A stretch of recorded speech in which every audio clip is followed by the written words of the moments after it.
like, well, Sergeant Toro, yeah, you're up now, but you still got a long recovery. You're going to be here for another year and a half. You may not walk again. You'll be on a respirator for the rest of your life, and your military career is pretty much over. And I remember they were waiting for my reaction because I couldn't speak, because I had a trach, so they were just reading my lips. But I pretty much told them, you can go to hell. Like, I was not going to accept that. And 2 months after they told me that, I left that hospital walking and breathing on my own.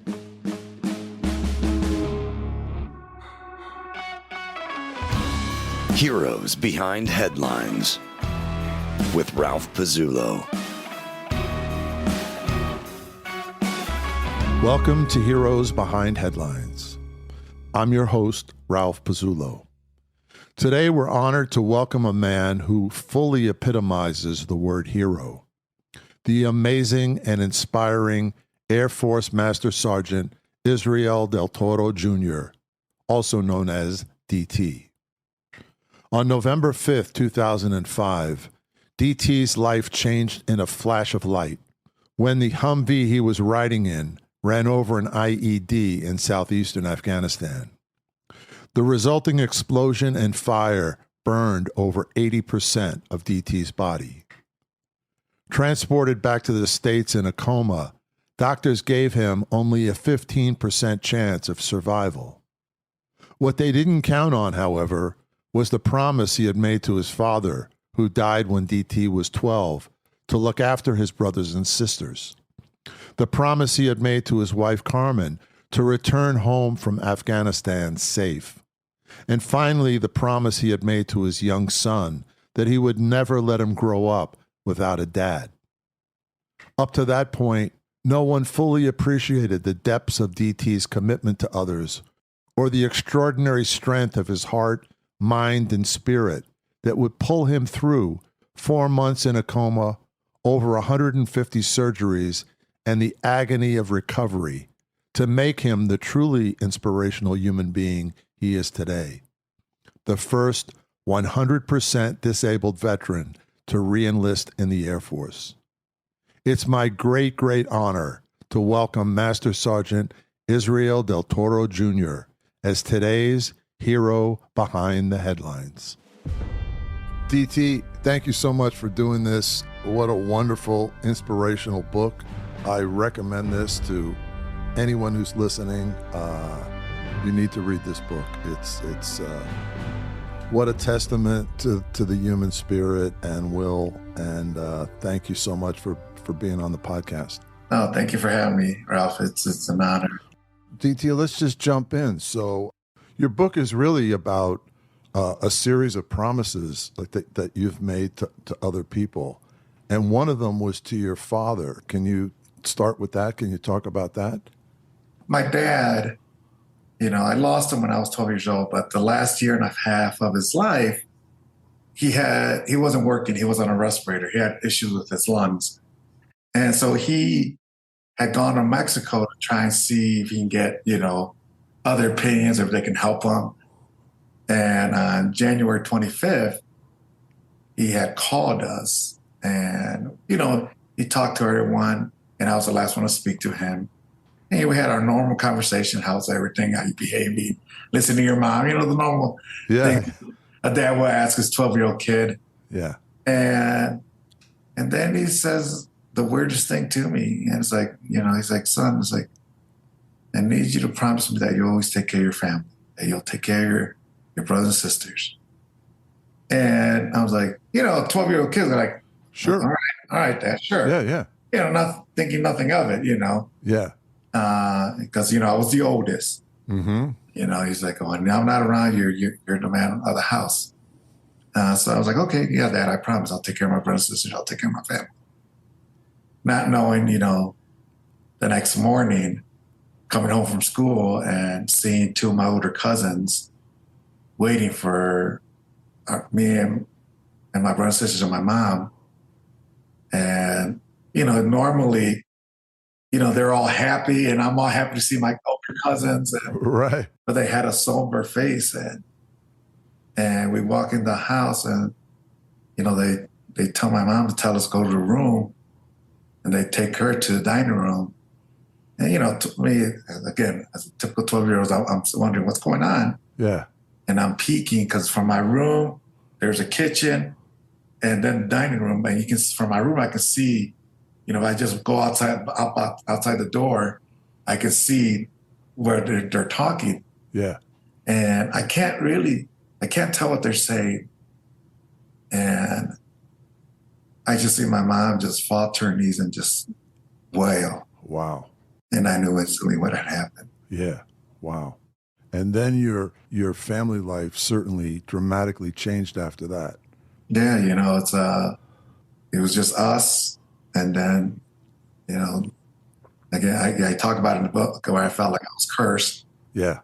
And a year and a half after I lose my dad, I lose my mom. Yeah. And that was a struggle, it's, I bet. and that was the one thing I wanted to include when I talk in the book is because when I do a lot of my speaking, I talk about my dad. Yeah. So you can tell them that this book's about honor my dad, the love I have for my dad. He was my hero. Yeah. And people always ask, why you never talk about your mom? And I felt it was important in the book to address that. Because, you can speak for an hour, but you can't hit everything. You try and hit Of course not. points. And this book gave me more of an ability to go more in depth of my journey. Yeah. And that's what I try to do. You did it very effectively. So you became like the man of the house. You became like your mom kind of had a hard time and you sort of had to take over. Yeah. I say my mom lost her way. Yeah. She lost her way, and I try to kind of bring her back. Yeah. Focus. And we bumped heads. We really did bump heads a lot. And I was just trying to honor that promise I made to my dad. Yeah, of course. That's all I try to do. And it just, there got to one point where she says, you need to stop or I'm going to send you to boarding school and you'll never see your brothers and sisters again. Wow. And at that point, I was like, well, I'm just going to try and focus on my brothers and sisters, try and help them. And, where I can or where I can speak, try and help my mom to refocus. But, unfortunately, that didn't happen. I ended up losing her. Yeah. And then you're the guy. You're in charge, right? And it's coming at a time when you're preparing sort of for your future because you got a scholarship to the University of Illinois, a full scholarship, which is, what a gift, fantastic, what an accomplishment. But it becomes impossible because of your responsibilities. I mentioned earlier, it felt like these obstacles that were thrown in front of me almost felt like a curse. I felt like anytime I was at a high, I'll get right back down. And, like you said, I had a full academic scholarship at the University of Illinois. And my freshman year there, I had to come home for the weekend, and my grandfather gets a stroke. Yeah. And luckily I was there because no one else was strong enough to lift my grandfather out because he fell back into the bathtub. And at that point, I wanted to quit. I wanted to quit school. Yeah. Because again, I wanted to honor that promise to my dad. Yeah. And I remember my grandpa saying, no, you keep going to school, we'll be fine. Mm-hmm. And then, I finished my freshman year, going back to my sophomore year, and then my grandma gets diagnosed with cancer. God. And after, my first semester, my sophomore year, I dropped out. I forgot to again, because I knew how's my grandfather who had a stroke that's now paralyzed from the left side down, and now my grandma that's going through cancer, how are they going to try and raise 3 teenagers? Because that's what I was the oldest, so I was 18, 19. My sister was 17, 16. My brother, 15, 14, and, they're all teenagers. Critical ages, yeah. So I was like, I'll sacrifice to be there for my family. Yeah. And I did that. Fantastic. And then after a while, you start looking at the military. I did. It's like I had just turned 22, Mm-hmm. and I actually had a real good job Mm-hmm. working at this chemical plant, but I just felt like I wasn't being challenged. Like I felt like, what am I doing? Yeah. And I saw a commercial. Yeah. You know, I just that I was, sitting on the couch with, I can neither confirm or deny I had a Jack and Coke in my hand, but and I saw the commercial. I was like, man, why not? Yeah. No one in my family had ever done it. I was going to just ask you that. Yeah. So it was a real leap into the future there, whatever you want to say. Yeah.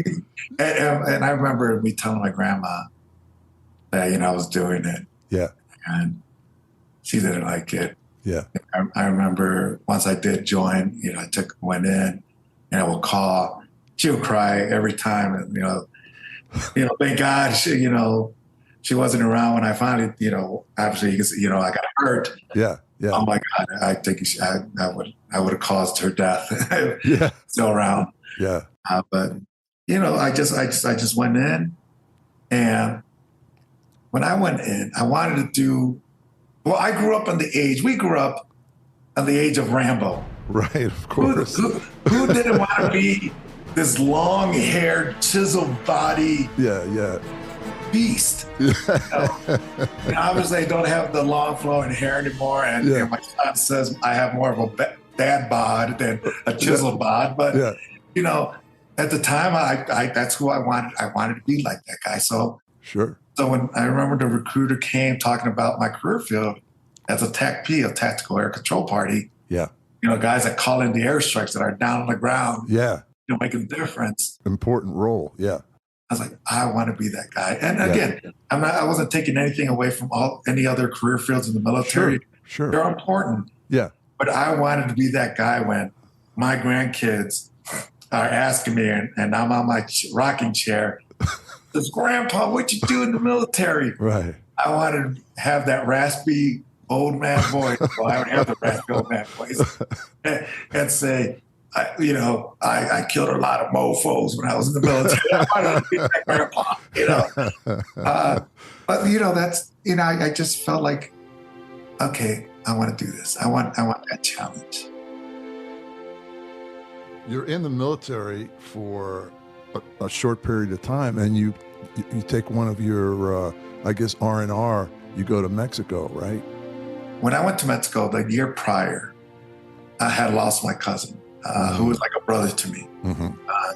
Anytime I would go back home to Chicago, he would, he would not work, go pick me up so we can hang out. Yeah. He was a year younger than me, so we were always together. Yeah. He was the one I was with when we found out that my dad had passed. Mm-hmm. So I didn't want to go back there. I didn't want to go back to Mexico. I just bad memory. Yeah. Wasn't going to be the same. Yeah. Cousin Jose wasn't going to be there to pick me up. Yeah. We were going to be hanging out.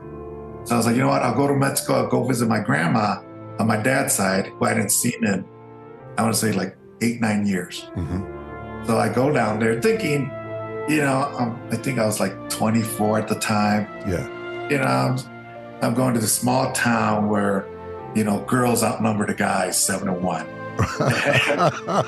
and most of the guys were either very out of shape, or what I would call skinny fat, that seemed skinny, but they had a big old beer belly. Right.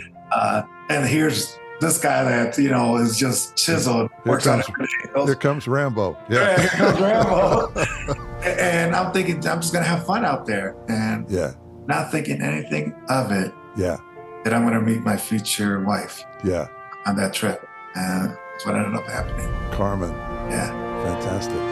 What town in Mexico? So it's a town just south of Guadalajara, okay, the main city. Okay, the town's called La Garita. And then a year later, you get married. So it's like love at first sight. Yeah, it was. It just it felt right. Yeah, and, it really did felt right. It's like I remember one time I had gone back, and it was for Valentine's. Yeah. And, we had the whole group together, friends that we hang out with there in Mexico. And we were like, who do you think's going to end up getting married and staying together? And it was like, it's going to be you and Carmen. I was like, what? I was like, and it did. We married February of 2002. Mm-hmm.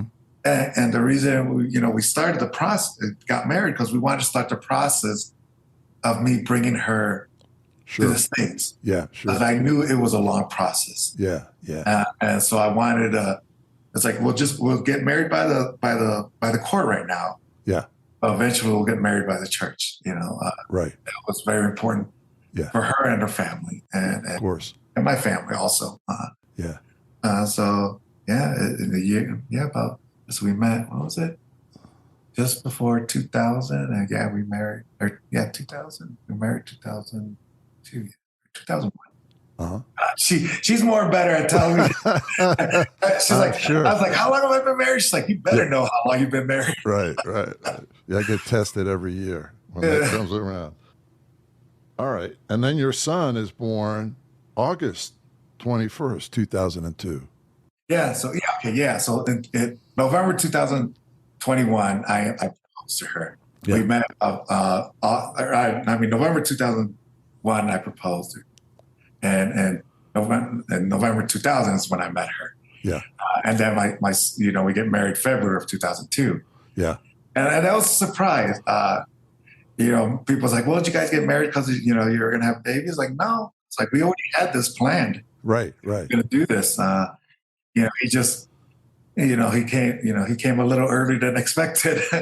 Hey, it's a gift, man. And for a long time,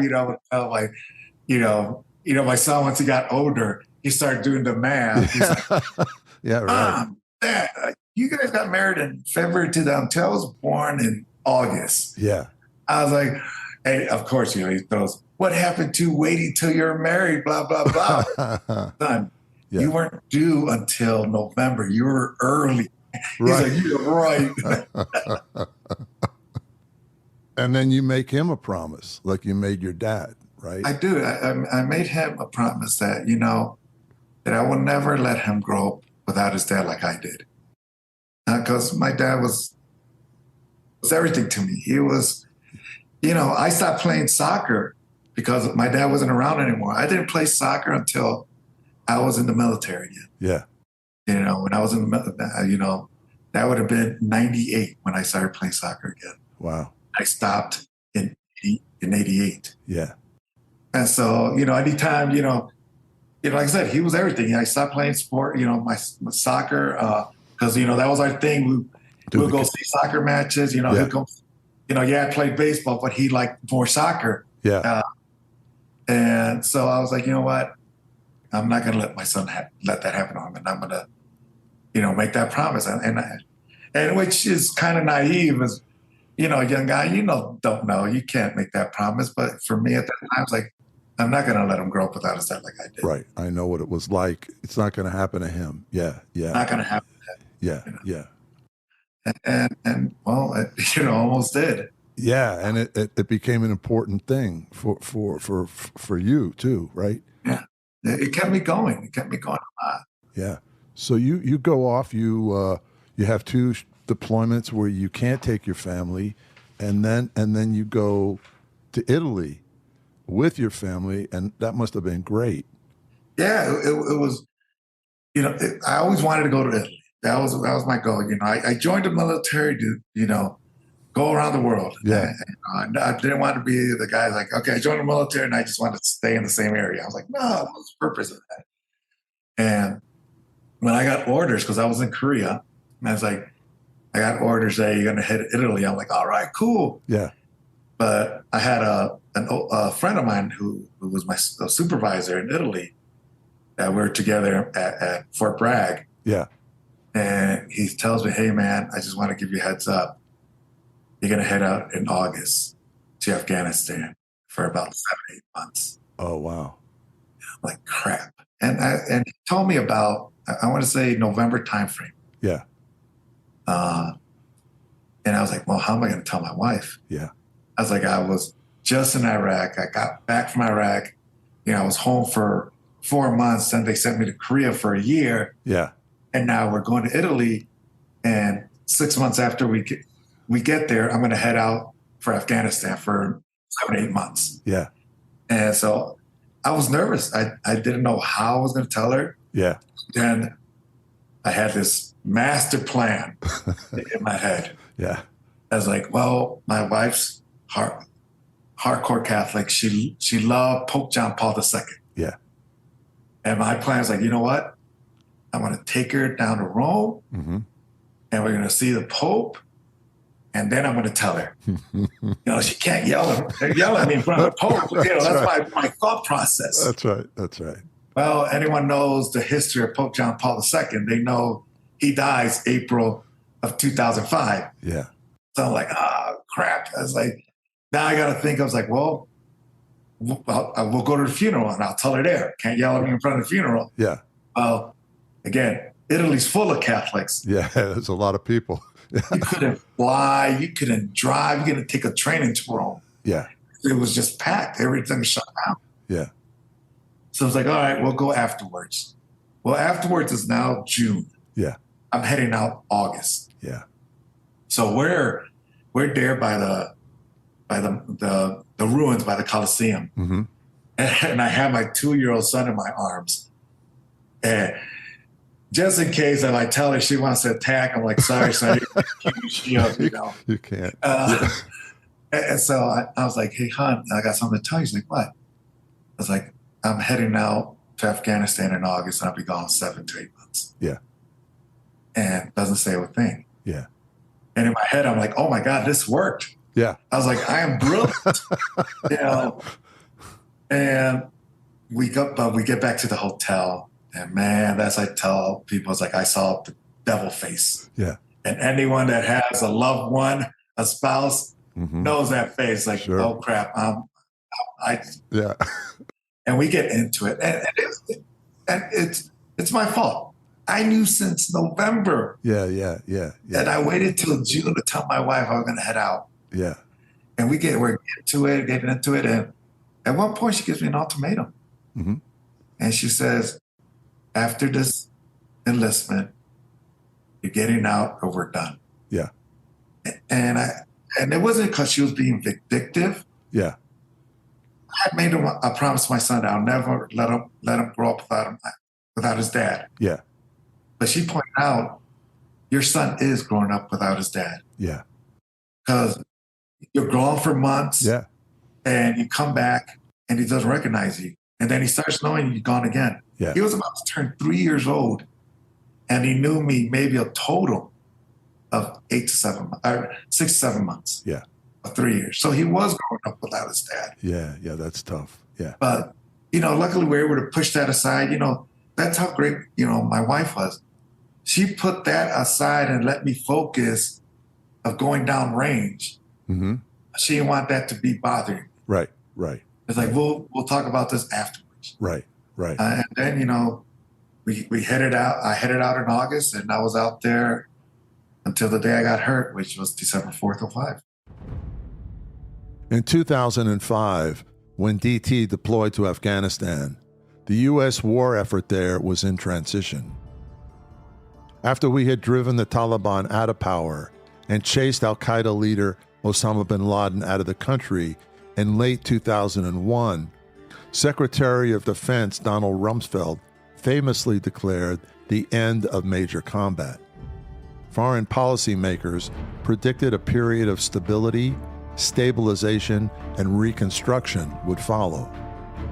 The U.S. military shifted their attention to the war in Iraq, while Afghans went to the polls for the first time since 1969 and elected Hamid Karzai as president.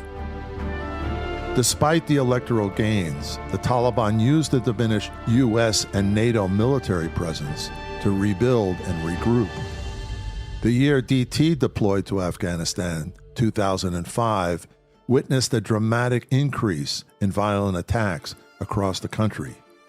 Suicide attacks quadrupled, and IED attacks, a popular weapon of the Taliban, more than doubled, resulting in a dramatic rise in military and civilian IED injuries and deaths. You know, most of us think of the Air Force not kind of deploying on the kind of mission that you were on, right? You were looking for a high-value target in Afghanistan. Right. Was that very unusual, or? No, it's obviously, you always hear about SEALs and you hear about Special Forces or Rangers. Right. But there's TACPs attached to it. We're the only ones qualified to control Air Force assets. Right. And I like to say we're the quiet professionals. You don't know too much about us, but anytime you see those guys with the antennas off the back, that's us. Yeah, and they're critical in a battle. I've heard that from many. I've had other Air Force air controllers on the show, and they save the day a lot of times. Yeah, and obviously, we our sister services, we bust each other's chops about what we do. But I always like to say, it's like, yeah, I come in when you guys can't finish the job. I make sure to finish it for you guys. But that's what family does. Yeah, sure. Yeah, so prior to that day, or prior to getting that mission, I remember it was I watched my favorite baseball team win the World Series, the White Sox, in October. I was on a high. I was like, yeah, all right, the White Sox just crushed the Astros. Right. And then it was close to Thanksgiving when they gave us the orders like, hey, DT, you're going to go out with the scout team. Because what they do for JTACs, which is the qualification for our career field, which means Joint Terminal Attack Controllers, they put us to wherever team they think they're going to be in the most danger. Okay. So I was the only TACP for 2 Army companies, an SF team, and a scout team. So anytime there was a mission where they thought they were going to get the most trouble, that's where I was going. Right. And so on that day, when they give us a mission, like, hey, man, you're going out with the scouts because there's a high-value target you guys can either capture or kill, and a supply route the Taliban's using, you guys destroy. Mm-hmm. So we get air assaulted out there into this valley. It was a bow. We have mountains all around us. Yeah. Air assault in. We get our vehicles air assaulted, our dirt bikes, our gun trucks.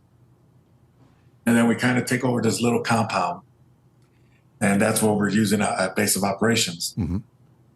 And we've been out there, I want to say prior to the day I got hurt, about 4 or 5 days, and nothing. We would see nothing. But yet our interpreter was getting ICOM chatter on the radio saying that these guys see us anytime we leave the compound, either on foot, on the dirt bikes, on the trucks. Because again, we're in this bow. Yeah. So they're hanging out in the mountains. They're up on top. Yeah. Watching us. Yeah. So we had this young lieutenant, very green. I mean, fresh out of the academy. And I mean, how green he was. There was one time where he had someone take a photo of him next to an IED. You're like, what are you doing, dude? But he was young. He was young. First deployment. Yeah. But as a job, as an NCO, we try and help him. Of course. Lead him. Yeah. So he can become a great leader. Yeah. So he says, you know what, guys? We're going to go late afternoon. We're going to take half the scout team, which would have been 10 guys. Mm-hmm. As we're going to go out in 2 trucks, and we're going to go late afternoon. And then out of those 10 guys, 5 guys are going to go up the mountain, stay overnight, and try and capture these guys as they come up and watch us. Mm. And the other 5, which was my 5, we're going to be Overwatch. Yeah. So we're out there, and that night prior, I talk about it, how it was like the calm before the storm. Yeah. I was doing my, it was 2 hours of sleep, 1 hour a watch. And so I'm doing my watch. And man, I compare it to when Forrest Gump talks about when he was in Vietnam or when it stopped raining Yeah. The clouds cleared up and he saw every star. Mm-hmm. And that's how I felt. I felt like I'm seeing every star right now. Wow. The calm before the storm. Yeah. So just this beautiful moment. Just a beautiful night. Yeah. And next morning we go out. We hit this town because we get some ANA, some Afghani National Army. We hit them. We hit the town. Nothing really. And then we're getting a call back from the guys on the mountain saying, "Hey man, we need to get some resupplies. Come on back." So we're driving back, and we're the lead vehicle, and the LT's driving, the lieutenant, and I'm on the passenger, the TC side, and we cross this creek, and no more than 200 meters after we cross this creek, do I feel an intense heat blast on the left side, and I'm thinking, "Holy crap! Yeah. I just got hit." Yeah. And people talk about how their life flashed in front of them in moments like that. And I never really believed that. Yeah. Yeah. Man, when I got hit, it was more like a movie reel. Yeah. I would have get pictures of my life. Wow. But the three that I distinctly remember hadn't happened yet. These were things that were going to happen. The first one was me and my wife finally getting married by the church. Yeah. After, 3 times trying, and every time we tried, I had to go downrange. Yeah. And then the second one, us honeymooning in Greece, because that's where she always wanted to go. Uh-huh. So you're actually seeing like moving pictures of these events. Yeah, moving pictures of these events. And wow. And the last one was me teaching my son how to play baseball. Wow. That was my thought. It was my son. Yeah. And then something in my head clicks. So I'm like, gotta get out of this truck. Yeah. Pop the door, I get out. But when I got out, man, I was on fire from head to toe, man. Yeah. And I tried to run to the creek because I knew it was behind me. Yeah. I started running, but the flames overtook me and I collapsed. And I'm just laying there and I'm like, this is it. I was like, I broke my promise to my family that I always come back. Yeah. I broke my promise to my son that I'll never let him grow up without his dad like I did. Yeah. But most importantly, I was going to break my promise to my dad. Yeah. That I always take care of my family. Yeah. Yeah. And I'm laying there just like, this is it. Yeah. I must have yelled out that I'm going to die here. But then the lieutenant, where I might have busted on him a little bit, how him being green, very naive, stepped up. Yeah. And says, DT, you're not going to die here. Wow. And he throws some dirt on me, helps me up. Yeah. And we both jumped into the creek. Yeah. And the sound that I heard was the same sound you hear when you put a hot pan in cold water. That's the sound. Wow. Instead of a pan, it was my body. Yeah. And I lay there and I look at the LT. Because again, he jumped in because I lit him on fire too. And I was like, sorry, dude, can't control fire. And I look at him, I was like, LT is like, yeah, this sucks. And he's like, DT, are you trying to be funny? He's like, no, bro. I was like, I got blown up. I was on fire. Yeah. I had to jump on a freezing cold creek in December in Afghanistan. This sucks. Yeah. And I don't know if it was just me trying subconsciously calm the situation, because as soon as I got hit, because again, these guys know, the Taliban know who call in the airstrikes. Yeah, sure. They look for those vehicles that have the antennas. They Sure. look for the guys that have the antennas on backpack. Sure. And They're try not to take us stupid. out. Yeah. They're not dumb. Yeah. Because as soon as they hit me, the guys that are on the mountain, now they're getting hit with a crossfire. Yeah. And now they're calling back, where's Gunslinger? That was my call sign at the time. Yeah. Where's Gunslinger? We need CAS, close air support. So I had to figure out what to do. Again, remembering that promise to my dad. Yeah. Yes, that promise first started with my mom and my brothers and sisters. And then to my brothers and sisters once I lost my mom. Yeah. To then my military family. Right. And now, I have a responsibility to them to get them out of this. Yeah. Yeah. yes, we're all from different branches. Yeah. But we're downrange, man. We're all brothers and sisters. We are all U.S. military. Yeah. We fight for each other. Yeah. So I had to take care of my brothers. So I had to figure out what to do. Yeah. Because my radios that I had around me were destroyed. My backups were in the truck. Yeah. Luckily, one of the other scout members had a radio called an embedder. And I was like, hey, man, get on this frequency, repeat everything I say so we can get some close air support. We get some aircraft in here. Wow. So you're that conscious. Yeah, I was conscious. I stayed conscious. Yeah. I remember the medic trying to take care of me, and I was like, no, I'm okay. He's like, I just told him, cut off my Ranger panties. They're these little running shorts that we wear, and the elastic was burning me. Yeah. I was like, just cut those off. Yeah. I was like, worry about Bailey. He was our gunner, our turret gunner. He got blown out of the truck, and the truck had rolled over his legs. Oh, wow. Take care of him. Yeah. Because I had to take care of our other teammates. Right. And I always tell people, yes, as much as I wanted to be Rambo, with no fear, once that last transmission went out, I don't know if the adrenaline went down, but I started having a hard time breathing. Yeah. And I started getting scared. Yeah. I started saying, where's the medevac? Yeah. Where is it? I was like, because I was getting scared. And I remember telling the medic, man, I just need to lay down for a sec, man. Yeah. I was like, let me close my eyes, let me rest. Yeah. But he knew if he let me fall asleep, it was over. Yeah. I was not going to get back up. So he kept me up, kept me fighting. And he had known that I lost my dad when I was young. And I had always said, I'll never let that happen to my son. Yeah.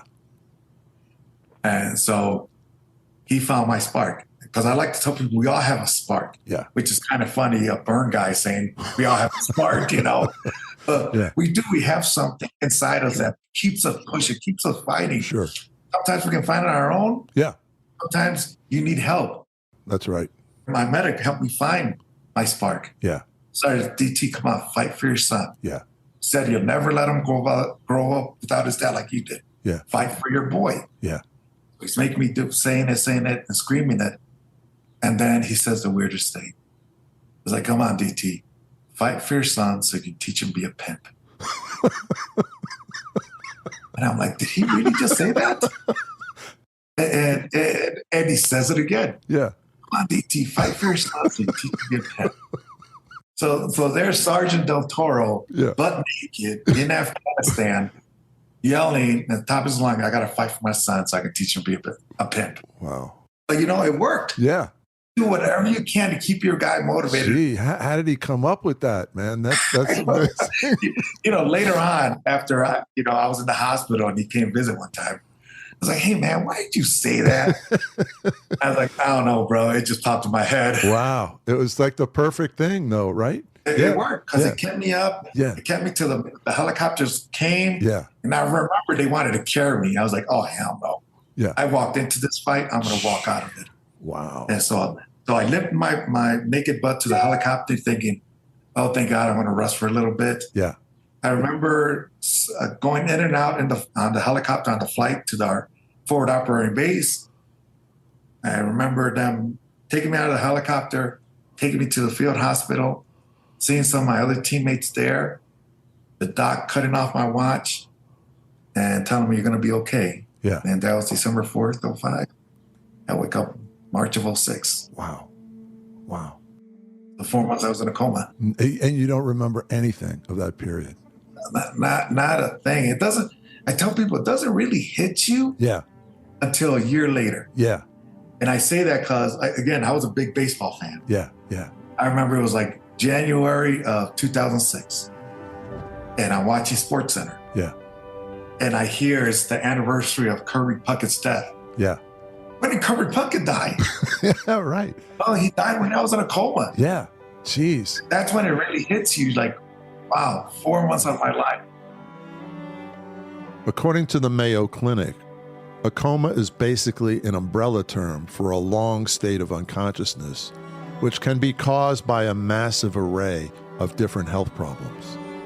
Leading them are drug poisoning, cardiac arrest, and stroke.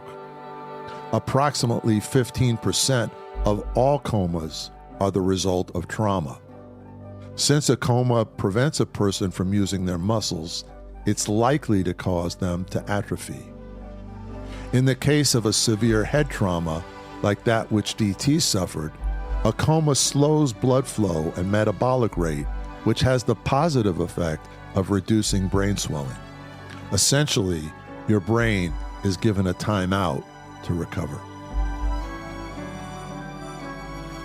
My wife would say that she will see me kind of like if I was dreaming, because I would talk, act to talk, but I don't remember. Yeah.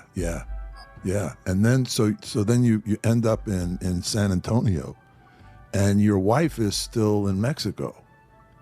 Yeah. And what she had to go through is like insane. Yeah, it's like, I felt it was very important to tell her story. Yeah, absolutely. I always tell it also when I speak. I was like, because a lot of times, which I understand, we focus on the service member. Right. But we forget that our families, our loved ones, see us at our worst. Oh, and they're suffering too. They're making the decisions. Yeah. They're being told, hey, you got to make this decision, because if we don't amputate, it may get worse and it may go up further and he may die. Yeah. They're being told, hey, we're only giving him a 15% chance to survive. Yeah. Or, hey, get over here. He's not going to make it. Yeah.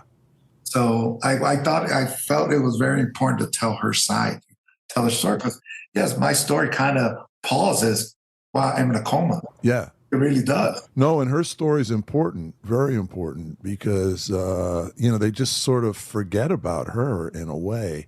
And, gosh, she must have been like just desperate to see you.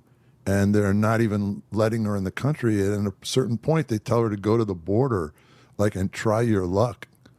Yeah, that was I mean, come on. I got hurt December 4th. They didn't notify my wife till December 5th, which happened to be her birthday. Yeah. Wow. So that was a great present I gave her. Yeah, I remember my teammates calling her, or she telling me the story how my teammates called her and kind of told her what had happened. Yeah. I already had prepped her. I said, if anything happens to me, you'll get a phone call. Yeah. Right. But if my teammates show up with a priest there at the door, I'm no longer with you. I'm with my parents. And so I already had prepped her. So when they called her, she was kind of ready. Yeah. But she had told her, my residency card had expired, or her visa had expired. Yeah. Because within the moves, when we were trying to get all that sorted out, her residency card got lost. So she never got it. So, my teammates were just like, okay, let us fix this. It's like, no, let me try first. And so she called the consulate, and she tells them everything. My husband, this. He got hurt here. He's going to be in San Antonio on the 7th, the morning. I was like, but my visa expired, but I know there has to be record there. And I really wish my wife had gotten the person's name, because the person, like you said, tells her on the other line, well, we can't find anything here. There's nothing we can do for you. But if you like, you can go to a border and cross and see what happens. God. And what's a family member doesn't want? That's not what they want to hear. No, of course not. Of course not. Come on. So she waited for my teammates to call back. And I got there the morning of December 7th. My wife was by my side that afternoon. So my teammates made it happen. They were by her side for that. Wow, that's beautiful. Yeah. And then she was in it. She had to adjust. I mean, she had to make all these decisions. Yeah. And, unfortunately, we would like to think that our families and events like this were united. Yeah. A lot of times it's not like that. Yeah. There is fighting over who's going to make decisions. Yeah. And I always thought that my family was united. Yeah. I figured my brothers and sisters were going to be by her side, by my son's side. Yeah. My aunts and uncles. But unfortunately, it wasn't like that. And I had to find out when I was coming out of recovery, I had therapy. And now when you come out of the therapy room, there's this room to our left there at Brook Army Medical Center where all the families wait. Yeah. I heard this arguing. I'm like, what is going on? Huh. And the volunteer that was with me, walking me, she's like, oh, the family's fighting on who's going to make decisions Yeah. on the health of the service member. I was like, and I couldn't believe it. I was like, no way. Yeah. I was like, no way families will act like that. Yeah. And I said out loud, I'm glad my family didn't act like that. Yeah. And the volunteer's like, DT, I'm sorry to tell you, but your family did act like that towards your wife. And I was pissed. Yeah. Yeah. You know, I went home. Yeah. And I was mad at my wife. Like, what happened with you and my brothers and sisters? Yeah. Yeah. And one of my aunts. Yeah. And she didn't want to tell me. She did not want to tell me. She wanted to keep all that in. Right. I was like, you tell me right now. Yeah. And when she told me, you know, obviously she broke down. And I remember calling them and just reaming them. Yeah. I was like, I love you guys. I love you guys. You're my brothers and sisters. You're my aunt. But my wife and my son are my most important thing. And if you can't be there for them, then you can't be there for me. Yeah. Yeah. But again, I understood why they did that. I was like a father figure to my brothers and sisters. Yeah. So they were probably so traumatized themselves. Yeah. So much emotion. emotion. Like, oh my God, we just lost our parents. Right. Right. And now we're going to lose our brother that's like a dad. Yeah. And they just sort of panic and the best doesn't come out. Yeah. Yeah. I understand why they did it, but I also expected more from them. I expected them to be honored. Yeah. And especially in a situation where your wife is going through so much herself. Right. Right. Because she's in a place that, you know, she doesn't know anybody. In the beginning, she didn't even have any money. She didn't know how to get around. And suddenly, you know, you're confronted with like so many life and death decisions, right? And that's talk about pressure. Wow.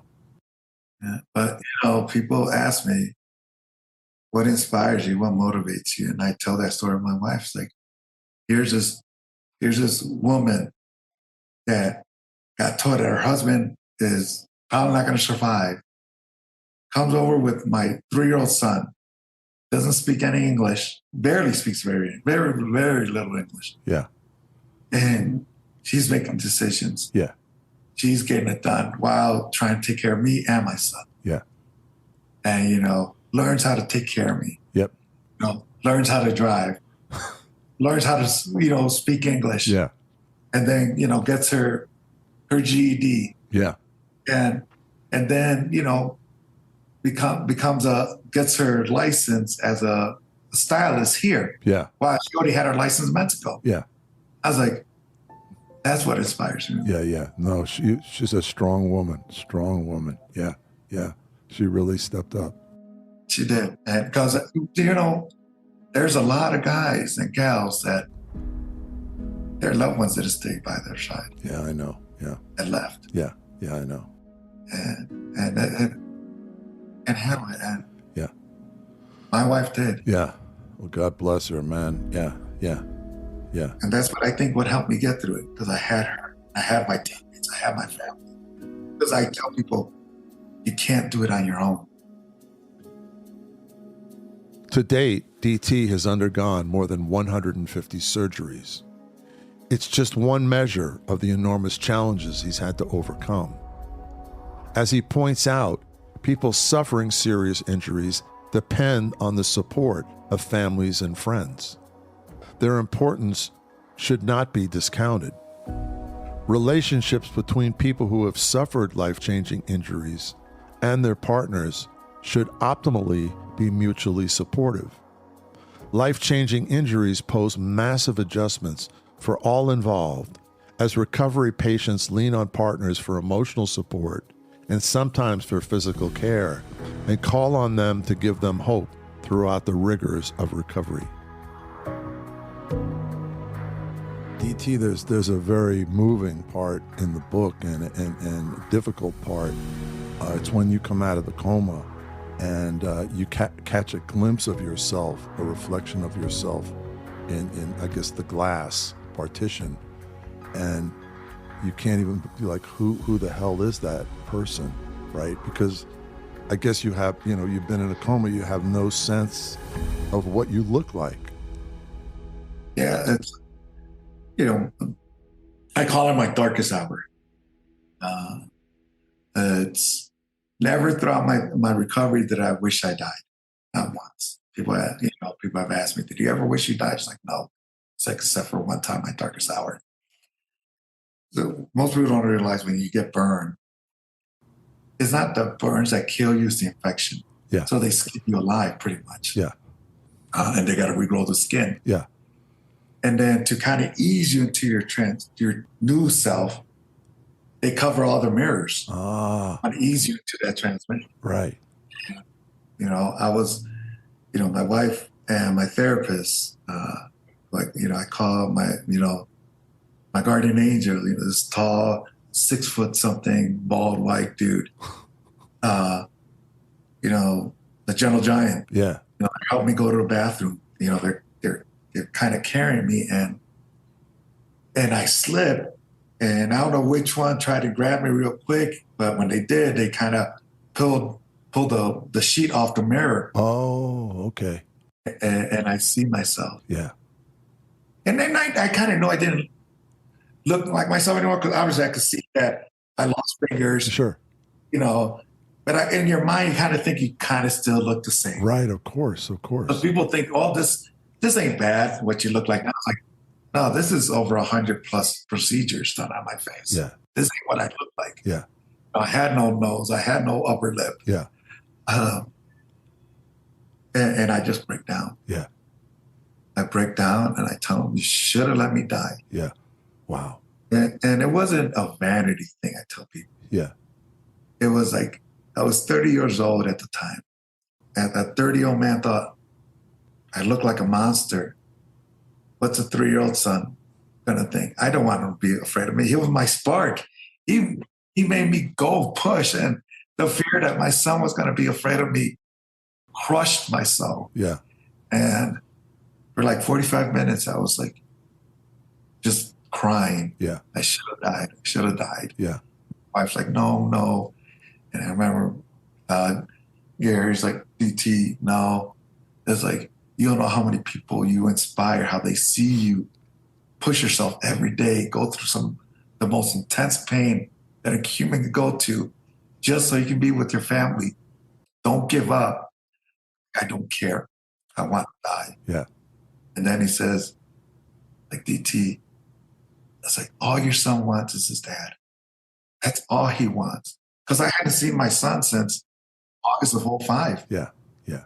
And this was already like, I want to say April timeframe of 2006. Mm-hmm. So, it had been, but how many months would that have been? For 8 months? Yeah.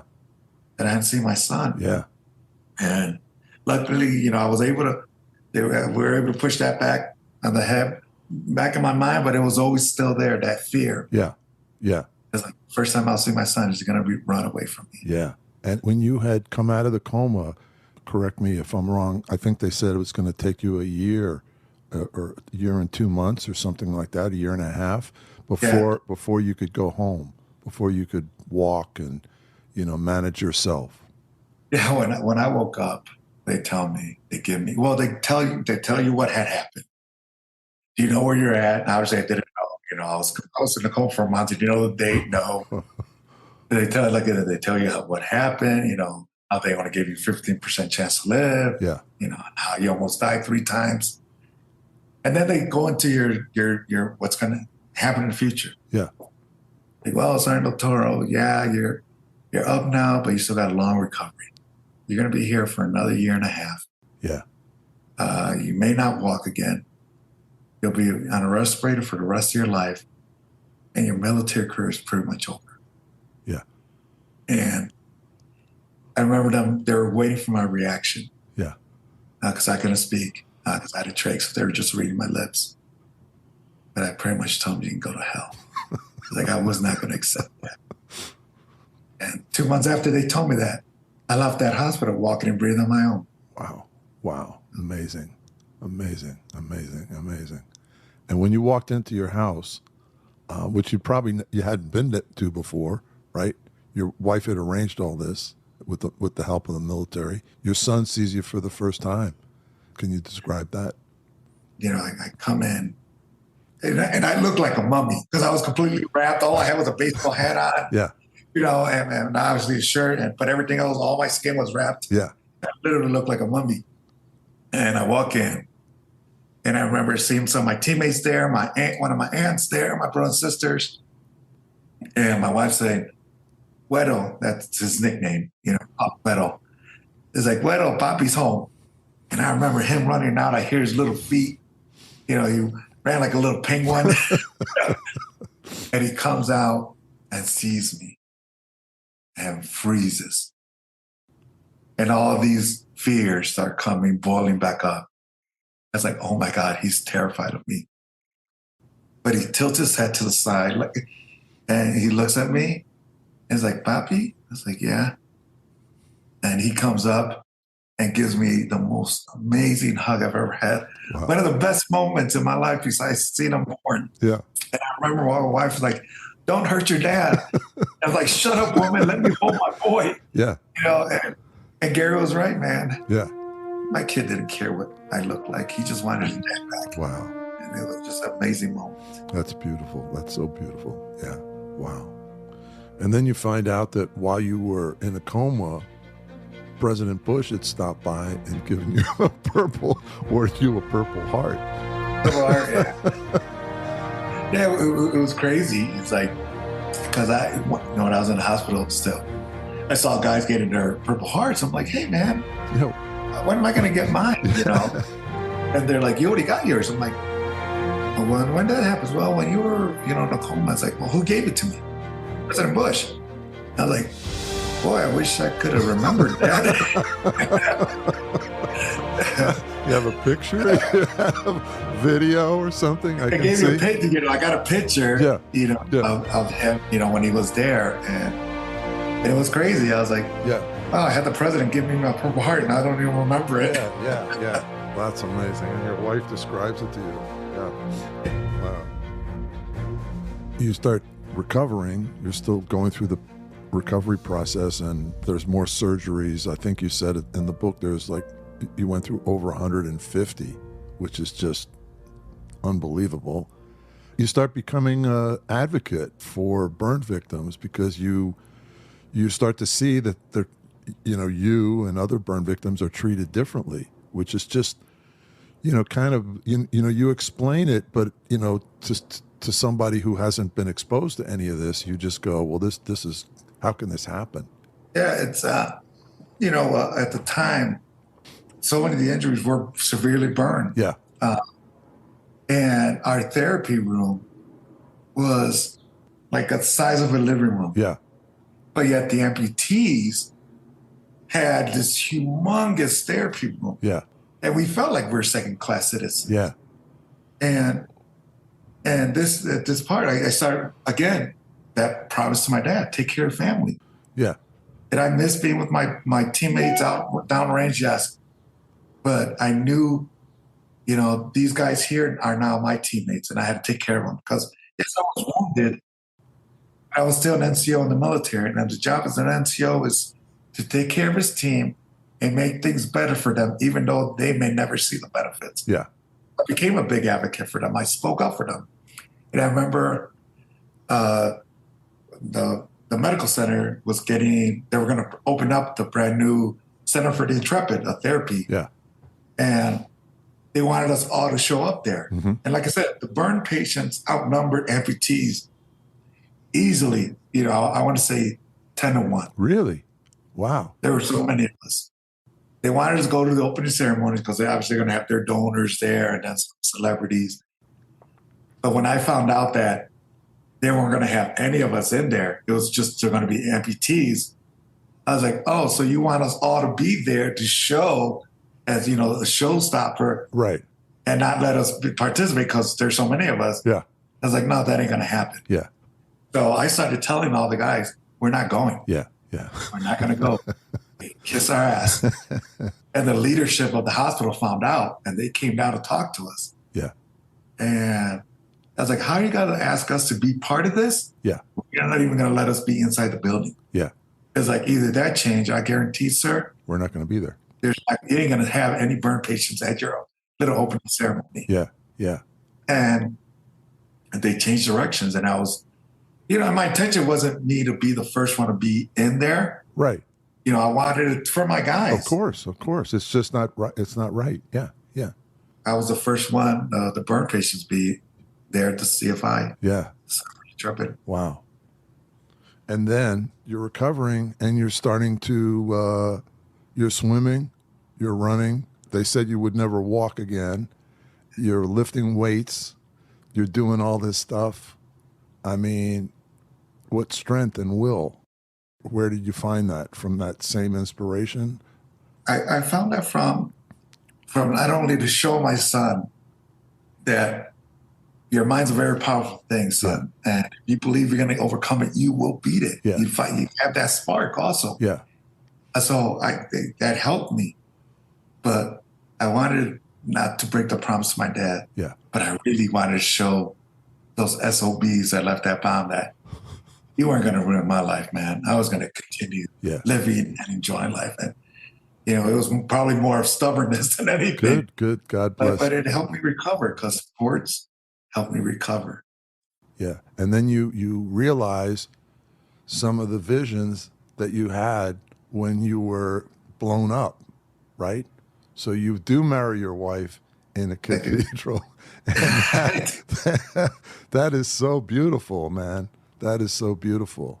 Yeah, it was something I wanted to do for my wife. And by this time, she's like, no, we don't got to do it, And I was like, no, we have to. Yeah. I was like, it's my gift for you. Yeah. I was like, please let me do this. And I saw it happen. Yeah, it was foretold. Yeah. Right. I just we haven't done the grease thing yet, so don't worry about that. Right. But, it was something I wanted to do for my wife. Yeah. Even though I know she's like, no. Yeah. I knew it was still important for her. Yeah. And I wanted to be able to give her that gift. Yeah. And August 2009, we got married by the church. Yeah, that's beautiful. That's beautiful. And you got her favorite song was by Richard Marx, right? Yep. Yeah, so I didn't know this. I didn't until we had gone to Chicago for a charity event that I was speaking at. And they had Richard Marx there playing acoustics. And, we're listening, and all of a sudden she's like crying. Yeah. And I'm like, why are you crying? I was like, you don't realize this song, Right Here Waiting for You, is the song I thought of you every time you were in the hospital.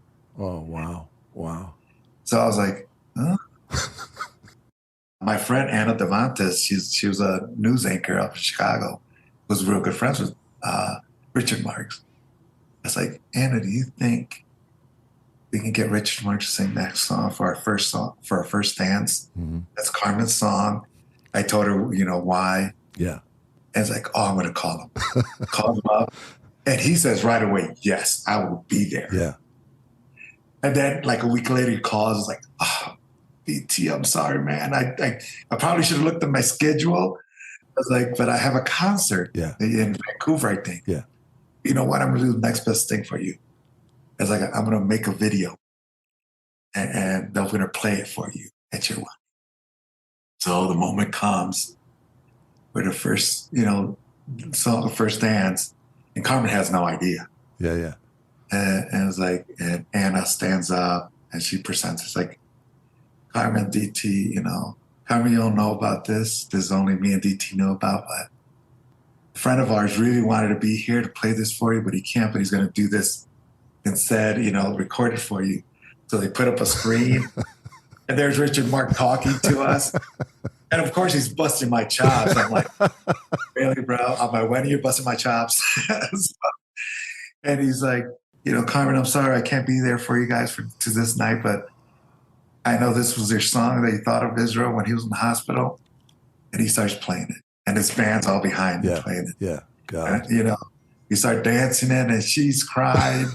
Everyone starts crying. Yeah. I remember one of my brother-in-laws, again, he didn't speak very good English. Yeah. It's like, I don't know why everyone was crying, but I was like, well, everyone's crying, I'm going to start crying too. It was a great surprise. That's beautiful, wife. Man. That's beautiful. And then you're invited to the White House.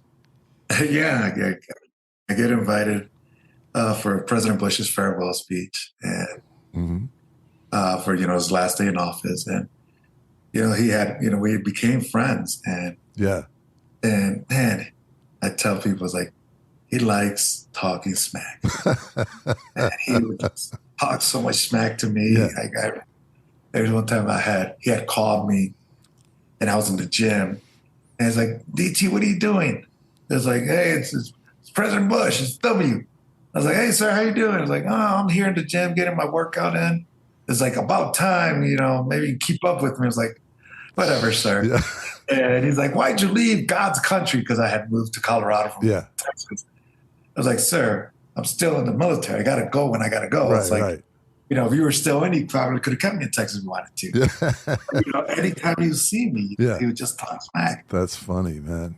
There was one time where he had painted me in his book, and where he asked me to I've go seen with that. him Yeah, it's amazing. to New York with him Yeah. to talk about the book. And we're flying back, and he's just going at me. And I'm like, you know what, sir? I'm going to kick your ass. And I remember his chief of staff, Freddie, looks at the Secret Service like, hey, man, he's just threatened. He's going to beat up the president. Yeah. The Secret Service obviously know me. Yeah. I've been around them so much. They're like, they'll be fine. Yeah, they'll be fine. But I was like, I think it's a story. Like, man, how many people can honestly say they're going to kick a president's ass? No, I don't think so. I don't think many. You're probably the only one. Maybe his wife. Yeah. Right. But he's a great dude. I tell people, you may not agree with his politics or whatever, but as a human being, he cares for guys. Yeah. He truly cared for his guys. Yeah, that means and a he's lot. a great dude. Yeah, that's fantastic. And then you fulfill your promise to yourself, which is that, you're going to stay in the military. Like, they give you the offer they say you qualify for 100% disability, and you say, no, I want to still want to contribute. Yeah, people kept asking me, what do you want to do? I was like, I want to keep serving. Yeah. I want to stay in the military. And like, why, DT? You're starting to get good at this public speaking. Yeah. And they make good money, and they do. A public speaker can make very good money. Sure. I just tell them, it's like, there's hundreds of thousands of people out there that make great money and hate their job. Yeah. So why am I going to give up a job that I love? I love being in the military. I love serving my country. Yeah. I love being in the Air Force. Yeah. Why am I going to give that up? And when they finally gave me my diagnosis about, the options, I was like, I'll stay in. I was like, and on February 10th, 2010, that's when I became the first 100% disabled airman ever to re-enlist in the Air Force. Wow. Amazing. Amazing. And, I kept doing it till I retired. And I don't want to keep you, much longer, but I just want to talk a little bit about when COVID comes along. So then you've got another challenge, right? Because we've got these rules. People can't go into buildings without masks on, and you've got for you it's a problem. You need as much oxygen as possible. And can you talk about that a little bit? Yeah. So when COVID hit, all these political leaders were coming out. People can throw you out of a restaurant for not wearing a mask, like if you're not wearing shoes and shirt. Yeah. I'm like, well, I'm sorry. I can put my shirt on and I can put shoes on, but I can't fix my inhalation burns. Yeah. I would tell people, for me breathing, if you want to feel what I feel like when I'm breathing, it's like you put on one of those little, what do they call it? Croissant or corset. Corset. Yeah. Put that on. Yeah. As tight as you can. Yeah. And now think of being at altitude at 6,000. Yeah. That's me. And now you're telling me. So your breathing is restricted. Is restricted. Yeah. And I breathe through my mouth. I really can't breathe through my nose. And now you want me to cover my mouth. Yeah. No. And it's like, people don't realize that all these mandates, they didn't realize that under the Americans Disability Act, if someone can't, because of medical reasons, you can't make them do it. Yeah. But it seemed like people were ignoring Yeah. the American Disability Act, which is part of the Civil Rights Yeah. Act. Yeah. And even in any statute that came out, even in the airport, when they will read, you got to wear a mask, blah, blah, blah, blah, blah. Yeah. Yeah. Yeah. They never read the part, because if you looked at it will say, unless you have medical issues that under the American Disability Act, you did not have to wear a mask. Right. But they never will talk about that. Yeah. Any statute that came out, Yeah. that's, Yeah. And I tell people, businesses and individuals, we're lazy. We're going to see what's the first thing they say. Hey, you got to wear a mask, blah, blah, blah. But they're not going to read a statute. Right. Well, and I think, people were so overwhelmed with fear that they just sort of didn't consider, kind of what other people were going through, right? And they weren't like flaunting the rules, but it was like, hey, I got a special condition, like. And now we even got to a point. It's like, you know what, man? I'll show you the letter of my doctor. Yeah. No, I'm not one of these people who's like, I just don't want to wear a mask. Right. Can't. Not only is it, I don't have the ears to loop it around. Yeah. But people don't realize, I can't regulate my body temperature. Yeah. When you ask me to put something over my forehead, I overheat. Yeah. Can't hold it. Yeah. And I remember when I was fighting it, and luckily I had good support with the news anchors around the area. Yeah. Who put me on when I got denied access to my own commissary in the military base, access to my bank, access to my gym. Yeah. And I never held ill will towards those people. I knew they're just following orders. They were told, this is what we got to do. Right, right. But, I will hear people like, you should stay home. I was like, no, I'm not going to stay home. Yeah, and then you were invited to New York, to the Alice Tully Hall for Stand Up for Heroes. And again, they were insisting that you wear, I guess this was this in 2021? Yeah, November 2021. So it was kind of coming to the end of a lot of the COVID stuff, but they were still insisting that you had to wear a mask to this event. Yeah, the center there is like, I was there for a charity event for service members. Yeah. And they said, hey, we'll see you there. It's like, yeah, don't forget your mask. I'm like, I can't wear a mask. And I will say, under Americans Disability Act, can't make me wear a mask. And they're like, well, you can't come to the event. And it wasn't, like I said, the charity was on my side. They were fighting for me. Yeah. It was the building. And I remember, John Stewart was like the host. Mm-hmm. And I tell John, it's like, hey, man, I'm not going to go to the event. It's like, why not? And I tell him what happens. Like, I'm not going. Yeah. I don't care. I was like, no, John, you know how much this means to a lot of service members. And the organizer, Bob Woodruff, is a friend of ours. Yeah. And he's got his own foundation and he does a lot for vets. Yeah. Yeah. You can't do that to him, man. It's like, and I convinced him to go. And then Bob calls me. It's like, DT, you got to go. It's like, no, I'm not going to go. And he pulls the same thing I put on John. I was like, crap, I can't really tell John not to go. It's like, dude, DT, just wear it till you get in and then take it off. Yeah. Like, okay. Yeah. It's like, all right, I'll do this for you, Bob. Yeah. I was like, so I go in, and I'm already sweating, because I have this thing, this visor on. And they say, hey, DT, let's go to the VIP. So I go to the VIP room. Yeah. No one has a mask there. I was like, the governor of New York was there. Yeah. Some of the other leaders were there. And I'm thinking to myself, so I guess if you're a VIP, you don't need to wear a mask. It doesn't affect you. That's kind of what it says, right? Yeah. And I was like, didn't wear it at all. Yeah. Yeah. And like, it was just the building. The building, it was ridiculous. Yeah. Yeah. You cannot. It's under federal law. You can't make it. Yeah. All that stuff went out the window. Yeah. Went out the window. It's just like, that law just disappeared. Yeah. Yeah. So again, I fought it for that promise again. And I remember people reaching out to me when they were hearing me fighting, saying, Senator Toro, that's the reason I don't even leave my house.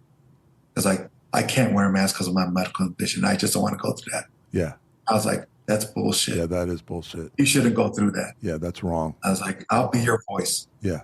Let people be mad at me. That's okay. Yeah. I'll handle it for you guys. Good. That's what I try to do. Good for you, man. Good for you. Keep fighting. Keep fighting.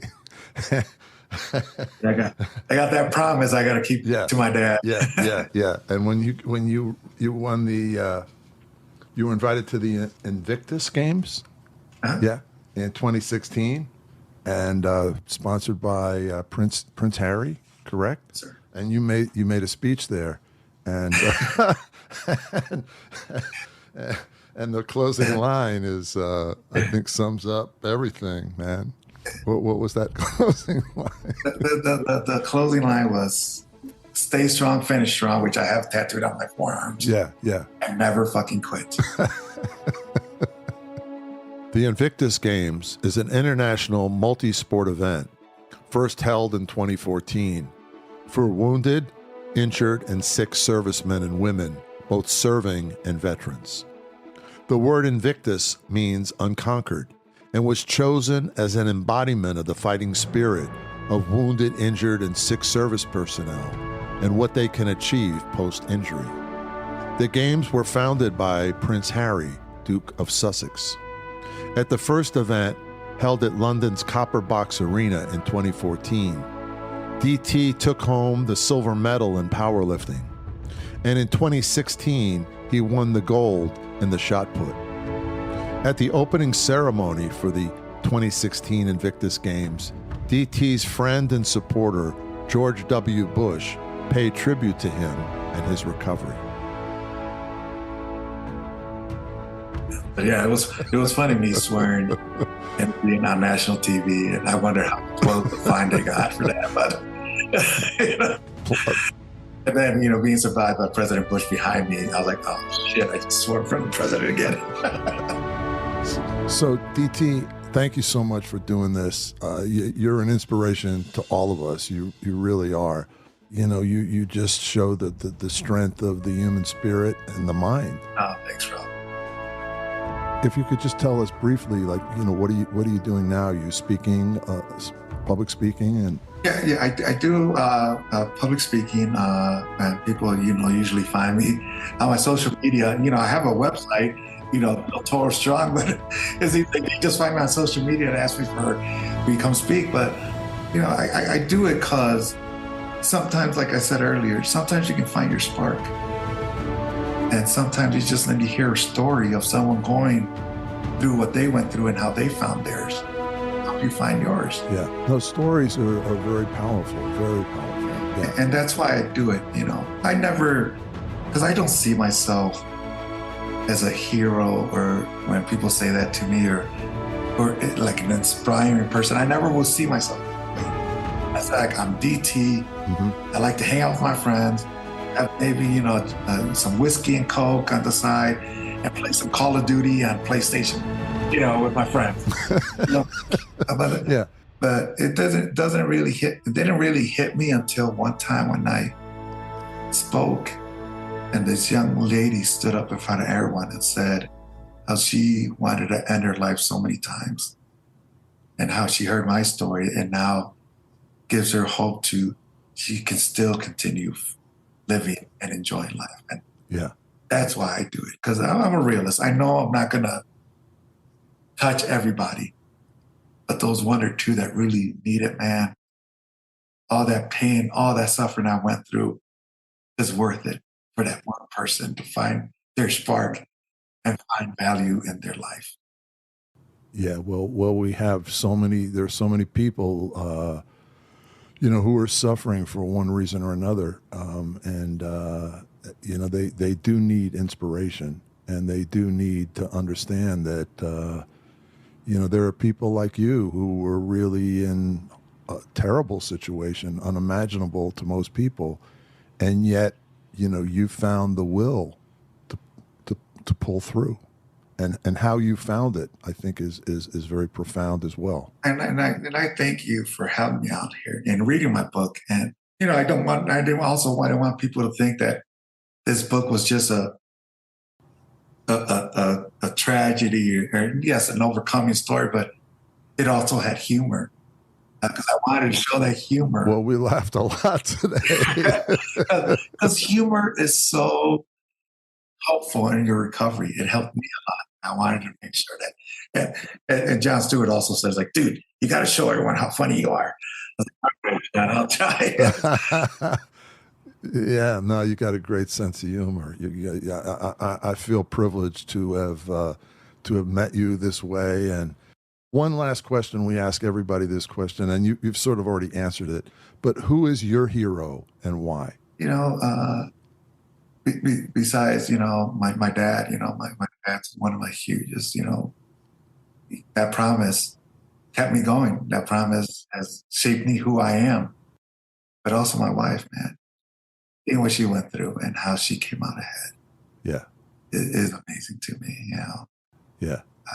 It's just there's no one I can look up to more than her, besides my dad, No, she's amazing woman. Amazing woman. You're lucky to have a woman like that. Yeah, I like to tease her and say, honey, I was like, we've been married about 21 years. I think the warranty on you ends at 25. I might upgrade. She's like, whatever. It's like, your punishment is like, I'll never give you that divorce.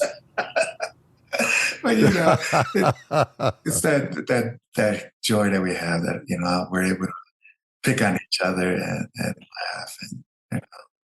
Well, thank you so much, DT, and God bless you, and I wish you and your family all the best, and thank you for sharing your story, and please keep sharing it, because it's we all need inspiration, all of us.